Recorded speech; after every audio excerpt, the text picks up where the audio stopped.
Bonjour, je m'appelle Thibaut Devancé et je suis le DRH du ministère des Armées. Être civil de la Défense, c'est prendre place dans une immense communauté humaine et c'est servir au plus près des forces armées pour appuyer leur action. Quand on pense ministère des Armées, on pense militaire, mais c'est faux. Une personne sur quatre au ministère des Armées est un civil. Plus de 60 000 collaborateurs et collaboratrices participent quotidiennement aux missions du ministère des Armées. Quel que soit votre niveau d'études, vous pouvez trouver une place au ministère des Armées.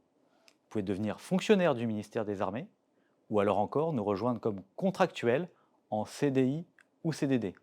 Et si vous voulez une première expérience, vous pouvez tenter l'apprentissage. Plus de 2000 contrats d'apprentissage sont signés chaque année au ministère. Ce qui est extraordinaire au ministère des Armées, c'est qu'on peut y exercer à peu près tous les métiers qui existent en France. On peut être ingénieur en intelligence artificielle, mécanicien, travailler dans les hôpitaux, conservateur de musées. Quelle que soit votre passion et votre compétence, vous pouvez trouver un métier au ministère des Armées. Comme dans toutes les grandes organisations, la place du numérique au ministère est centrale. Pourquoi?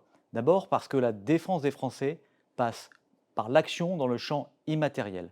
Ensuite, pour la réussite de nos armées, nous avons besoin de communiquer en permanence dans le monde entier et de transmettre des données. Chaque année au ministère des Armées, nous avons plusieurs centaines d'offres d'emploi dans le numérique, que ce soit dans la cyberdéfense, dans le renseignement, dans l'intelligence artificielle ou tout simplement dans l'exploitation de nos réseaux. L'innovation est au cœur des missions du ministère.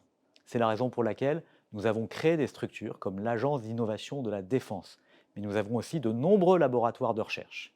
Et par ailleurs, l'innovation, c'est aussi la transformation publique. C'est la raison pour laquelle on peut trouver sa place en travaillant dans le conseil interne des organisations. On a l'habitude de dire que quand on s'engage dans les armées, c'est toute une famille qui s'engage. C'est la même chose quand on devient civil au ministère des Armées.